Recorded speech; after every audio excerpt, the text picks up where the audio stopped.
your feet feel numb in the morning and those first few steps feel unsteady, this 5-minute routine can help you feel more stable right away.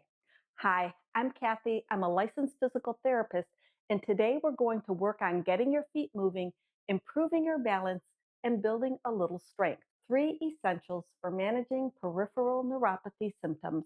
We're going to start with some ankle circles to wake up the joints and improve your circulation. With this, we're going to point with our big toe and make large circles. We'll make about 5 circles in one direction and then switch to go the other way. When you're doing these, you don't want to go too fast.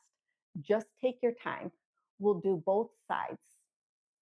And the next exercise may seem easy, but toe strength and flexibility contributes to balance and walking mechanics.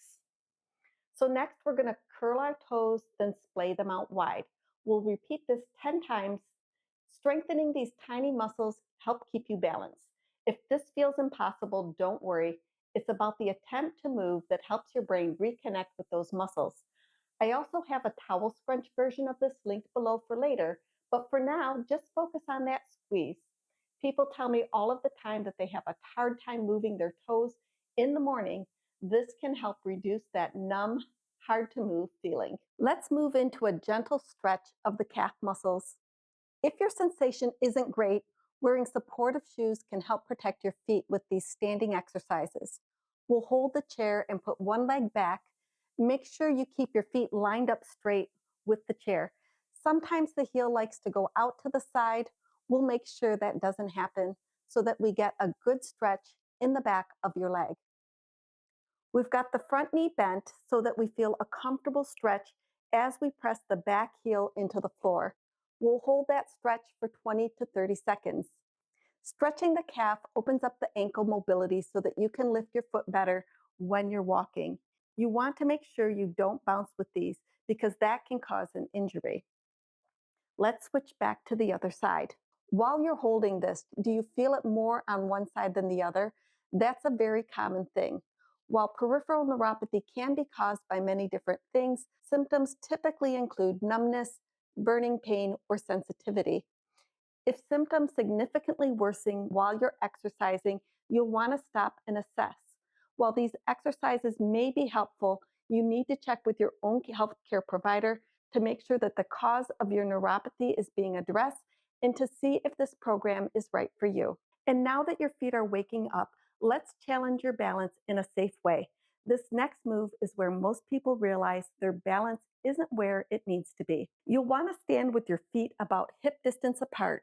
We want this to challenge our balance, but you should always have something nearby to hold, especially when you're doing standing exercises in case you lose your balance.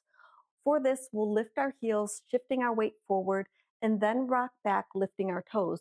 With these, you don't want to do a complete heel raise. Just take your time. You should feel your weight moving from your heels to your toes. If it feels easy, try slowing it down even more. We call this your limits of stability. You're teaching your brain where your tipping point is so that your balance reactions are sharper. We'll do about 10 of these rocking motions. Now we'll add a small step. So you'll hold on to your support and lift one leg just a few inches. Hold it for a moment and then set it down. Repeat on the other side. This isn't about height, it's about control. And when you do this, you'll feel your weight shift from side to side, and that's the same movement you get with walking. This is where balance really starts to improve. You can gradually lift your foot a little higher as you get more stable. And if you feel steady, you can try using just one finger on the chair and then eventually none. You'll want to do about 10 on each side. But before we finish, we need to build some strength. So pay close attention to the next 2 tips. They're the difference between strengthening your legs and straining your back and knees. For the sit to stand, we'll start in our chairs. We're going to scoot to the front of the seat with your feet about shoulder width apart. Now we're going to hinge forward from our hips to stand. It's okay to use your hands to push up if you need to, but see if you can do it without using your hands. I'm adding this exercise because it's one of the most functional movements we do every day. As you're doing this, be sure to keep your back straight as you hinge forward from your hips to stand. The other thing to watch out for is if your knees are collapsing in. That's a sign of hip weakness you'll want to be sure to address. Try to keep your knees tracking over your toes, and you'll do about 10 of these. Now that your feet are awake, the next step is building leg strength that helps keep you steady. I'll show you exactly how to do that in this next video. I'll see you there.